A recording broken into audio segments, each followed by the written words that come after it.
Hello बच्चों, let us read the question first. Question में बोला गया है which one of the following is not considered as a part of the endomembrane system, lysosome, Golgi complex, peroxisome और vacuole. इनमें से ऐसा कौन सा ऑर्गेनल है जो एंडोमेम्ब्रेन सिस्टम का पार्ट नहीं है? तो यहाँ पे की कॉन्सेप्ट जिसकी हम स्टडी करेंगे वो होगा एंडोमेम्ब्रेन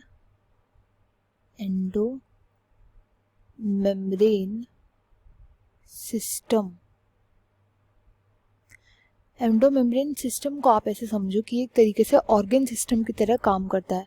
हमारी बॉडी में जो ऑर्गन सिस्टम प्रेजेंट होता है, इनका फंक्शन क्या होता है कि डिफरेंट ऑर्गन्स आपस में एक दूसरे के साथ कोऑर्डिनेट करते हैं एंड एक ही फंक्शन को रेगुलेट करते हैं। जैसे कि हमारी बॉडी में जो सर्कुलेशन होता है वो अलग अलग ऑर्गन्स में इन्वॉल्व होते हैं। हार्ट हो गया, लंग्स हो गया, अलग अलग ऑर्गन्स जब इन्वॉल्व होते हैं तब जा करके हमारे अंदर ब्लड का सर्कुलेशन होता है।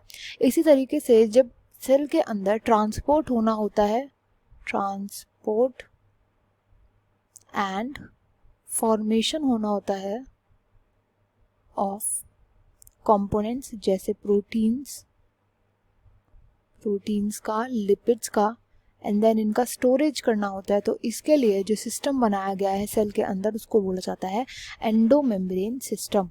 इस एंडोमेम्ब्रेन सिस्टम का जो ऑर्गेनल्स पार्ट होते हैं वो होते हैं सबसे पहले ER, that is endoplasmic reticulum. Endoplasmic reticulum.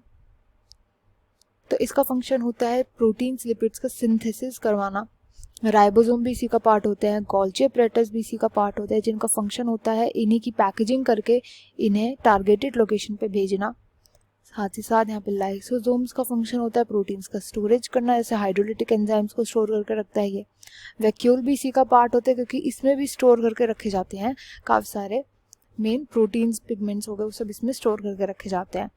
कई बारी प्लाज्मा मेम्ब्रेन को भी इसी का एक हिस्सा माना जाता है, प्लाज्मा मेम्ब्रेन, क्योंकि ट्रांसपोर्टिंग में तो प्लाज्मा मेम्ब्रेन भी इन्वॉल्व होती है।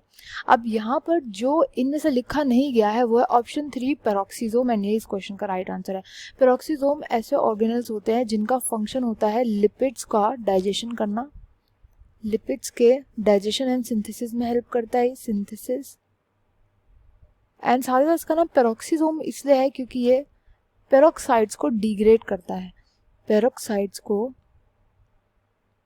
डिग्रेड करने में हेल्प करता है। पेरोक्साइड ऐसे हार्मफुल सब्सटेंसेस होते हैं जो कि सेल के अंदर यूजफुल मेटाबोलाइट्स को ऑक्सीडाइज कर देते हैं, तो उन्हें डिग्रेड करने में हेल्प करता है पेरोक्सीसोम, इसलिए इनका नाम पड़ा है पेरोक्सीसोम पेरोक्साइड से। तो इस क्वेश्चन का राइट आंसर हो जाएगा option 3 peroxisome. I hope you understood well. Best of luck and thank you.